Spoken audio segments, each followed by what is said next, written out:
આમ તો ભેરું મેળ નહીં આવે, પેટ્રોલે ખાલી શું ને પૈસા નથી. પૈસા નાખી દે એવો ધાનમાં. બરાબર કહું તમને. હવે ઈ આખો દી લુખો હોય, એની પાસે થોડા પૈસા છે, હું એને ફોન કરીશ. તો હમણાં મેં નવું સિમ લીધું છે, હમણાં એ કેમ ખાતામાં પૈસા નાખી દીધા. उठाइए ना, उठाइए ना।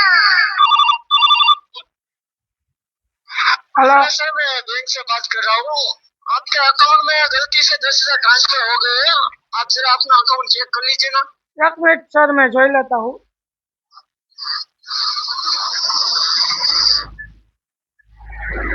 नहीं सर, मारा खाता में 10,000 जमा થયા નથી। મારા ખાતામાં તો 150 રૂપિયા જ છે। એ ગૌતમ દીપો બોલું, 100 રૂપિયા મોકલામાં ગાડીમાં પેટ્રોલ ખાલી થઈ ગયેલું છે। અવાજ ફટકાણા બધાય।